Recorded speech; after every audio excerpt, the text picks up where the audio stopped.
216 Selalu saja ada orang bodoh yang berusaha menguji kesabaranku. Orang lain tidak ada yang tahu, tapi karyawan TG Entertainment dan sebagian besar wartawan tahu betul kalau wanita cantik yang tampak begitu menawan ini sebenarnya sangat kejam. Dia bahkan mendapatkan banyak penggemar karena kekejamannya tersebut. Benar saja, Yan Jingyi yang mengaku sebagai pemimpin bandit itu tidak pernah mengecewakan mereka. Ibu Yan masih memaki Yan Jingyi, namun Yan Jingyi tiba-tiba mengulurkan tangannya dan menamparkan wanita parubaya itu. Si Asteris L, selalu saja ada orang bodoh yang berusaha menguji kesabaranku. Ibu Yan menutupi pipinya yang terasa panas seraya menatap Yan Jingyi dengan tatapan tidak percaya. Kamu berani memukulku. Berani sekali kamu menantangku. Apa kamu tidak punya sopan santun terhadap orang tua? Kamu, dasar J Asteris Lang. Berani sekali kamu memukulku. Apa ibumu sudah mati? Untungnya Yan Xin sudah mengatakannya di wawancara terakhir. Ibunya ini benar-benar sedikit memiliki masalah kepribadian. Tidak ada orang yang tahan dengan omelan orang tua. Apalagi orang itu mengutuk orang tuanya yang sudah meninggal. Semua orang mengira Yan Jingyi akan marah. Namun, siapa sangka kalau dia justru bersikap santai. Ibuku memang sudah meninggal. Bukan hanya ibuku yang meninggal, ayahku juga meninggal. Kenapa? Apa kamu ada masalah? Ternyata Yan Jingyi, artis yang populer karena film yang dia bintangi baru-baru ini adalah seorang yatim piatu. Penggemar Yan Jingyi yang juga hadir di sana langsung merasa bersimpati dan sedih mendengar hal itu. Ibu Yan tertegun sejenak sebelum mencibir lagi. Pasti kamu yang menyebabkan kematian mereka. Kamu adalah gadis liar yang tidak berpendidikan. Pantas saja mereka mati. Yan Xin melihat ada banyak tatapan jijik yang ditujukan pada ibunya. Karena takut ibunya akan merusak citra baiknya, maka dia buru-buru menghentikan wanita tua itu. Ibu, cukup. Sulit bagi dia untuk kehilangan orang tuanya. Kenapa ibu malah menaburkan garam ke atas lukanya? Bu, tolong berhenti, oke. Ibu Yan menghempaskan tangannya yang dipegang Yan Xin, dan memelototinya tajam. Kamu gadis si Asteris Lan.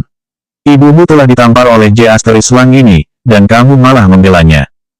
Bu, kamulah yang memarahinya terlebih dahulu. Ini adalah tempat orang bekerja. Ayo kita pergi. Berhenti membuat masalah. Tidak bisa. Bagaimana kita bisa pergi jika Huo Sanxiao belum mau bertanggung jawab? Dan wanita J Asteris Lang ini sudah berani memukulku. Dia benar-benar kelewatan. Setelah itu, Ibu Yan bergegas mendekati Yan Jingyi dengan wajah garang. Dia mengulurkan tangannya dan hendak menjambak Yan Jingyi, namun Yan Jingyi dengan cepat membungkuk sehingga Ibu Yan tidak berhasil melakukannya. Yan Jingyi segera mengangkat kakinya lalu menendang lutut belakang Ibu Yan hingga ia kesakitan dan terjatuh di atas tanah dengan bunyi gedebuk. Harusnya kamu mencari tahu dulu siapa itu Yan Jingyi sebelum kamu mencari masalah denganku. Aku bahkan pernah memukul Huo Sanxiao dengan kemoceng. Apa kamu tahu itu? Yan Jingyi begitu arogan, tetapi karena itulah perhatian semua orang beralih padanya. Mereka lupa kalau pemeran utama hari ini adalah Yan Xin. Yan Xin tahu bahwa Yan Jingyi sengaja melakukan ini. Giginya bergemeletuk karena marah. Sekarang semua orang berubah berpihak pada wanita itu. Jika dia tidak memberi kesempatan keluarga Huo untuk mengambil nafas, dia takut itu akan berdampak buruk pada dirinya sendiri. Yan Xin menyeka air matanya seraya membantu ibunya berdiri. Dia mencoba menarik perhatian semua orang lagi, namun seseorang di antara kerumunan tiba-tiba berteriak. Ya Tuhan, semuanya cepat lihat Weibo. Anak yang dikandung Yan Xin memang bukan darah daging Huo Sanxiao. Mendengar hal ini, ekspresi Yan Xin berubah seketika. Dia langsung memiliki firasat yang buruk. Sekelompok orang segera mengeluarkan ponselnya dan mencari daftar pencarian panas yang begitu mengejutkan.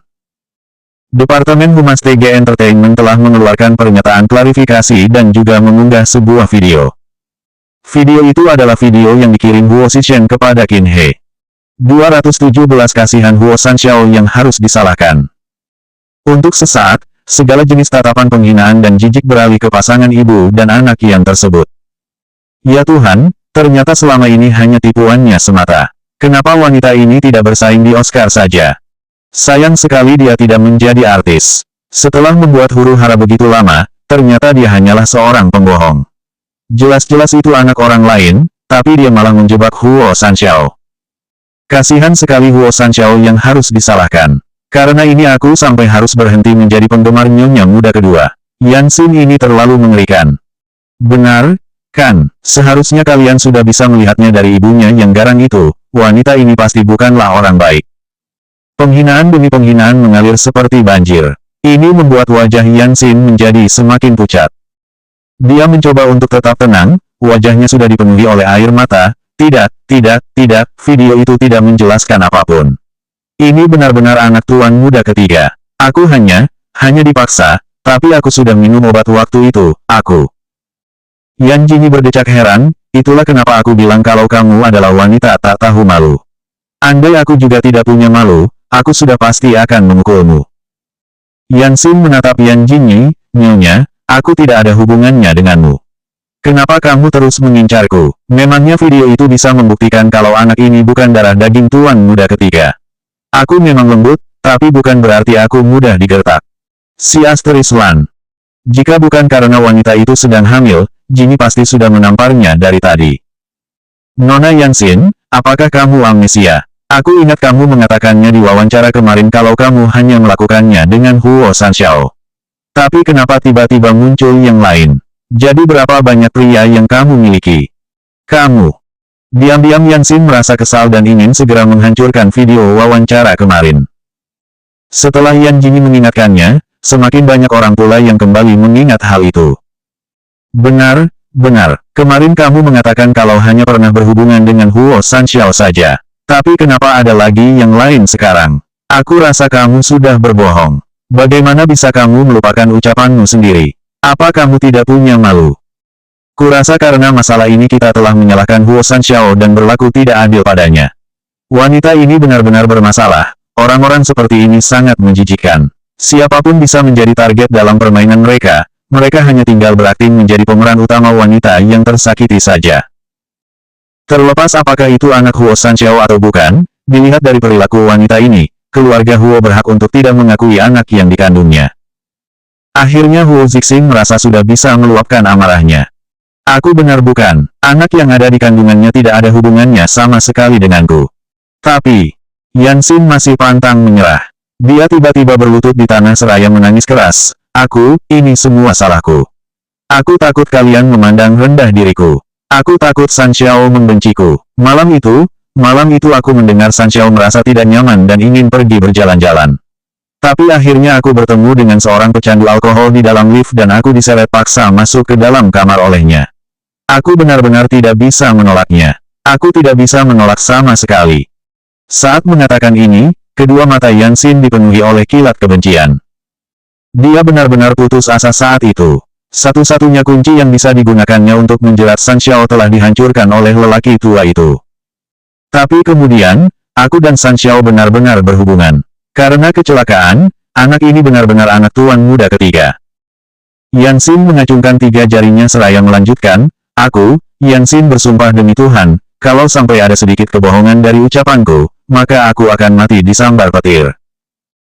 Setelah mengatakan itu, suara sarkas Yan Jini terdengar lagi. Oh, jika sumpah itu berguna, aku takut orang-orang di seluruh dunia akan disambar petir. Kamu. Kalau hanya untuk membuktikan bahwa janin yang ada di perutmu adalah anak Huo Sanxiao, seberapa besar sih masalahnya? Tidak cukupkah hanya dengan melakukan tes DNA? 218 jadi, milik siapa anak si Asteris Lan ini? Benar, sekarang ini teknologi sudah sangat maju, dan kandunganmu sudah berusia 7 bulan. Jadi tidak sulit untuk mengidentifikasinya. Kurasa masih harus menunggu hingga anak itu lahir, bagaimana bisa mengidentifikasinya sekarang? Tapi yang dikatakan Yan Jini cukup masuk akal. Saat anak itu lahir nanti, langsung saja lakukan tes DNA dengan Huo Sanxiao. Siapa yang benar dan salah akan jelas nanti, kan? Yan Xin panik melihat orang-orang yang mulai menyudutkannya dan menyuruhnya melakukan tes DNA. Kandunganku masih berusia 7 bulan. Aku juga harus menunggu anak ini lahir untuk melakukan tes DNA. Aku bisa melakukan tes DNA di tempat ini juga. Suara menawan seorang pria tiba-tiba terdengar di waktu yang tepat. Semua orang baru menyadari kalau ada sebuah mobil hitam yang terparkir di dekat mereka. Setelah pintu mobil terbuka, keluarlah Huo Chengyu dengan mengenakan jas putih kebanggaannya. Ada 2 pria bersetelan hitam di sampingnya. Terdapat sulaman huruf H di saku dada baju mereka. Jelas saja bahwa mereka adalah pengawal keluarga Huo. Salah satu pengawal tersebut tengah membawa peralatan medis di tangannya. Bukankah ini Huo Dasao? Huo Dasao sangat gagah. Ya Tuhan, Huo Dasao sangat cocok memakai jas putih itu. Dia terlihat seperti pangeran di istana. Banyak wanita muda di sekitar yang mulai terpesona. Huo Chengyu menghampiri Yan Jingyi. Dia pura-pura tidak mengenalnya, jadi dia hanya tersenyum dan mengangguk ringan sebelum matanya beralih pada Yan Xin. Aku bisa segera membantu Nona Yan melakukan tes DNA. Aku harap Nona Yan mau bekerja sama.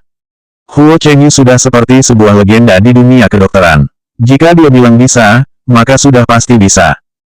Apalagi ini adalah tes DNA di tempat. Yan Xin melihat peralatan medis yang dibawa oleh para pengawal, lalu matanya kembali menyapu kerumunan yang ada di sekitarnya. Bibirnya perlahan berubah pucat pasi. Tatapannya sedikit kosong, tamat sudah. Ini sudah berakhir. Unggahan video itu berdampak buruk untuknya. Jika saja. Sepertinya Nona Yan begitu takut. Aku ingat adik iparku bilang sebelumnya bahwa biaya perawatan Nona Yan di rumah sakit ditanggung oleh keluarga Huo kami. Dan ketika anak itu lahir nanti, kalau hasil tes DNA menyatakan dia memang keturunan keluarga Huo maka biarlah itu berlalu. Tapi jika tidak, maka Nona Yan harus mengembalikan biaya perawatan tersebut beserta bunganya. Setelah mengatakan ini, Huo Chengyu menggantungkan ucapannya sebelum mengulas senyum lembut, tapi, metode yang dibilang oleh adik iparku ini agak lambat. Masih harus menunggu 3 bulan lagi. Dan kebetulan sekali aku memiliki alat canggih ini untuk dapat melakukan tes DNA itu terlebih dahulu. Bagaimana menurutmu Nona Yan? Bagaimana? Meskipun dia mencoba menundanya sampai 3 bulan ke depan, dia tetap akan dihujat kecuali kalau dia melahirkan anak Huo Sanxiao. Yan Xin mengatupkan bibirnya. Dia tidak berani mengeluarkan sepatah kata pun. Jika sampai saat ini semua orang masih tidak mengerti apa yang terjadi, maka IQ mereka benar-benar mengkhawatirkan. Kebenaran akhirnya terungkap. Yan Xin benar-benar mengarahkan dan memerankan drama dengan begitu bagus. Tuan muda pertama datang tepat waktu, tapi Yan Xin juga menghancurkan penilaianku tentangnya. Ayo bubar, bubar saja. J. Lang seperti ini harus dilaporkan polisi karena telah berani menipu keluarga Huo. Dia pasti akan dipenjara selama beberapa tahun. Kerumunan orang-orang pun perlahan membubarkan diri. Yan Xin merasa menggigil, kedua tangannya meremas gaunnya erat. Rasa malu mulai menyeruak dalam benaknya. Ibu Yan juga menunjukkan responnya, dan sebuah tamparan akhirnya mendarat di pipi Yan Xin. Yan Xin, J. Lang ini. Beraninya kamu membohongi ibu. Setelah semua yang terjadi, ternyata anak ini bukan anak Huo Sanxiao. Setelah itu, tamparan lain pun dia berikan hingga Yan Xin jatuh terhempas ke tanah. Dosa apa yang sudah kulakukan sampai harus melahirkan anak sepertimu ini? Aku benar-benar berpikir kalau kamu memang mengandung anak Huo Sanxiao. Katakan, jadi milik siapa anak si Lang ini? Tidak masalah kalau kamu tidak mau mengatakannya. Kamu bisa pergi dengan anak haram ini. Keluarga kami tidak memiliki putri sepertimu. Al sekali. 219 impian terbesarnya adalah menjadi ratu. Sesaat setelah itu, Yan Xin pun akhirnya dibawa pergi oleh petugas polisi. Huo Chengyu memfokuskan tatapannya pada Yan Jingyi, adik ipar cukup bisa menahan diri. Untungnya begitu, itu juga karena dia hamil. Ternyata adik ipar cukup baik hati, iya. Apa dia bercanda, dia Yan Jingyi adalah peri kecil yang paling baik sedunia. Apalagi, menyakiti seorang anak kecil, itu dapat dijatuhi hukuman. Tadi, raut wajah Huo Zixing sudah seperti ingin menghancurkan dunia. Tapi saat ini ekspresinya sudah berubah menjadi sehangat musim semi. Kurasa kejadian ini langsung merubah pandanganku terhadap wanita. Astaga, wanita adalah makhluk yang sangat mengerikan. Pantas saja kakak kedua. Huo Chengyu berdeham, membuat Huo Zixing segera menutup mulutnya. Yan Jingyi memutar matanya jengah dan berpura-pura tidak tahu. Padahal dia tahu segalanya. Ngomong-ngomong, tujuan utama Yan Jingyi datang ke kantor adalah untuk menandatangani kontrak drama terbarunya. Juga untuk membantu Huo Zixing memberi pelajaran pada gadis sok polos tersebut. Nama drama pertarungan istana ini memenuhi selera publik baru-baru ini. Drama yang berjudul The Harem, ini mengisahkan tentang sekelompok selir yang melakukan segala cara yang mereka bisa di istana belakang untuk mendapatkan dukungan dari sang kaisar. Karakter yang diperankan oleh Yan Jingyi adalah Sue Yune, keponakan Ibu Suri, yang juga putri dari seorang jenderal terkenal. Setelah kematian ratu yang sebelumnya, dia berhasil menjadi seorang ratu baru karena hubungannya dengan Ibu Suri. Cerita berawal dari sehari setelah upacara penobatan selir kaisar, dan gadis itu juga terpilih di waktu yang bersamaan. Sejak kecil Sue Yune sudah tahu bahwa dia akan menjadi selir di istana, oleh karena itu dia mempelajari segala hal untuk bisa memenuhi kualifikasi sebagai seorang selir yang berkelas. Sue Yune adalah nona muda yang manja. Ketika baru tiba di istana, selain bersikap agak nakal, selebihnya dia bisa menjaga karakternya sebagai gadis yang lugu. Sampai suatu ketika, dia hampir dibunuh oleh salah satu selir kaisar. Pada saat itulah karakternya berubah menjadi lebih buruk, kasar, gemar memberontak, dan angkuh. Namun kaisar menoleransi segala tingkah lakunya karena kekuatan militer yang dimiliki ayah gadis itu. Akibatnya dia mulai berkuasa di harem, tempat tinggal para selir. Yan Jingyi membacanya dengan penuh minat. Baik dalam kehidupan sebelumnya maupun dalam kehidupannya kali ini, impian terbesarnya adalah menjadi seorang ratu. Dan sekarang akhirnya keinginannya bisa tercapai, walaupun hanya sekedar akting. Sutradara dari drama, The Harem, adalah Chen Kei, salah satu sutradara terbaik dalam dunia perfilman yang telah memproduksi banyak drama kolosal terkenal. Bisa dikatakan kalau dia adalah master dari tema drama semacam ini.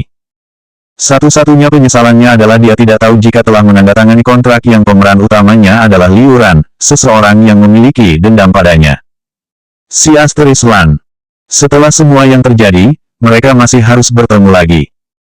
Setelah menandatangani kontrak tersebut, Chen Kei menjabat tangan Yan Jingyi dengan ramah. Aku sangat menantikan kerja sama kita. Sekarang kita sedang menyiapkan adegan yang penting. Setelah itu kita akan melakukan pemotretan para pemain. Kira-kira proses syuting akan dimulai pertengahan bulan depan. Apa Jingyi ada masalah dengan itu? Tidak, tentu saja tidak ada. Selama bisa menghasilkan uang, dia tidak masalah sama sekali. Apalagi dia masih bisa berperan sebagai seorang ratu yang berkuasa.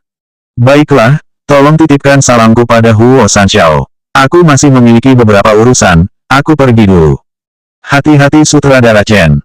Setelah Chen Kei pergi, senyum Yan Jingyi pun pudar. Selanjutnya, dia masih memiliki urusan yang harus diselesaikan. Meskipun Yan Xin tidak ada hubungannya dengannya, tapi orang yang ada di belakang Yan Xin dan mendorongnya melakukan ini adalah... Wajahnya mengeras, tubuhnya sudah dipenuhi oleh aura yang menyeramkan. Skandal tentang Yan Xin telah diklarifikasi dengan jelas. Para netizen yang sebelumnya menghujat Huo Sanxiao dan Nyonya muda kedua pun telah meminta maaf satu persatu. Di saat yang bersamaan, Yan Xin juga dicap sebagai salah satu wanita paling tak tahu malu di zaman ini. Huo Zixing akhirnya bisa pulang dan makan hotpot. Saat malam hari, dengan mengenakan setelan jaket dan celana kulit, Yan Jingyi pergi ke salah satu bar terbaik di Sengjing ditemani oleh Huo Qingyuan. 220 memerangkapmu ke dinding terlebih dahulu. Kakak ipar kedua, apa yang mau kamu lakukan di sini? Yan Jingyi berdiri di lantai dansa dan bergoyang mengikuti irama musik, menghajar seorang Bach Asteris Ngan.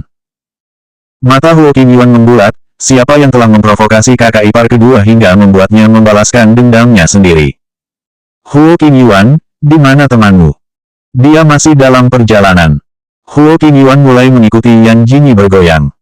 Tiba-tiba saja, Yan Jingyi merasa ponsel di sakunya bergetar. Siapa yang menelponnya di saat seperti ini? Dengan kesal ia mengeluarkan ponselnya dan melihat ide penelpon, mengapa deretan angka ini terlihat familiar. Huo Qingyuan, nomor siapa ini? Huo Qingyuan meliriknya sejenak sebelum bergegas menarik Yan Jingyi keluar bar. Kakak ipar kedua, cepat angkat. Ini adalah nomor kakak kedua. Nomor Huo Zixien. Apakah matahari terbit dari barat? Huo Zixien benar-benar menelponnya. Kakak ipar, cepat angkat. Aku belum pernah melihat kakak kedua menelpon wanita manapun atas inisiatifnya sendiri. Yan Jingyi menatap Huo Qingyuan aneh. Aku adalah kakak ipar keduamu, memangnya aku bisa disamakan dengan wanita lain? Tapi setelah dipikir-pikir, bagaimana kalau Huo Eranjing mau menghentikan penangguhan Black Card-nya? Yan Jingyi segera mengangkatnya, dan setelah itu suara berat Huo Zixien pun segera terdengar dari seberang. Kenapa lama sekali mengangkat teleponnya? Aku sedang bersenang-senang jadi tidak mendengarnya. Apa tidak boleh? Huo Zixien terdiam selama beberapa detik. Aku sudah mendengar apa yang kamu lakukan sepanjang hari ini. Istriku melakukan hal yang baik. Aku tersanjung, tapi aku masih belum sebaik dirimu Tuan Huo. Yan Jingyi berusaha menahan senyumnya. Huo Zixien tidak mengerti. Kita tidak bertemu selama 2 hari, apa istriku merindukanku? Sebenarnya Yan Jingyi ingin mengucapkan beberapa patah kata bahwa dia tidak merindukannya, tetapi dia tiba-tiba memikirkan sesuatu yang membuatnya tersenyum licik, tentu saja rindu. Aku merindukan otot-otot Tuan Huo. Pasti menyenangkan sekali kalau bisa menyentuhnya. Aku juga merindukan bibir tipis Tuan Huo. Aku penasaran bagaimana rasanya kalau aku menciumnya. Huo Qingyuan membelalakkan matanya. Apa-apaan ini? Kakak ipar kedua menggoda kakak kedua secara terang-terangan. Kakak ipar kedua sangat berani. Mendengar ucapan Yan Jingyi yang begitu belak-belakan, Huo Xishan berdehem untuk menutupi rasa malunya. Istriku agak mesum, ya. Hasrat seksual adalah kodrat yang dimiliki manusia. Lagi pula, sudah lama aku mengagumi wajah dan tubuh Tuan Huo. Aku ingin bermain-main tapi aku tidak bisa mendapatkannya, membuat hatiku gatal karenanya. Istrinya adalah orang yang sangat luar biasa. Rasanya Huo Qingyuan ingin sekali mengubur kepalanya sendiri di dalam tanah. Ya Tuhan, apa yang sudah dia dengar? Apa biasanya kakak kedua memang digoda oleh kakak ipar kedua seperti ini? Kakak kedua, bagaimana perasaanmu jika para bawahanmu yang begitu menghormatimu mengetahui hal ini? Yan Jingyi masih terus melayangkan godaan pada Huo Xishan. Kapan Tuan Huo akan kembali lagi? Huo Xishan berusaha keras untuk tetap tenang. Tahun baru Imlek. Tahun baru Imlek. Iya. Masih agak lama, baguslah. Ingatlah untuk berhati-hati padaku saat Tuan Huo kembali lagi nanti.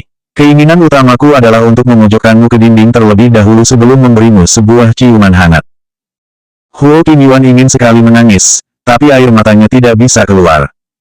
Benarkah kakak ipar kedua seberani ini? Huo Xishan terbatuk keras. Dia bahkan tidak repot-repot menjawab dan segera menutup teleponnya. Istrinya sangat liar dan sangat provokatif. Tiba-tiba terdengar suara ketukan pintu. Huo Xishan masih berusaha mengendalikan pikirannya dan segera mengembalikan ekspresinya kembali ke sedia kala. Masuk. Tuan Huo, psikolog yang direkomendasikan Tuan Muda pertama telah tiba. Selain itu, Nyonya Muda pertama telah memberitahu Nyonya Muda kedua tentang Anda. Benarkah? Huo Xishan tampak terkejut. Bagaimana reaksinya? Apakah istrinya berpikir bahwa dia adalah orang aneh? Tiba-tiba dia menertawakan dirinya sendiri. Dia memang sangat aneh. Selanjutnya bab 221 bahkan kakak kedua pun berani kamu goda.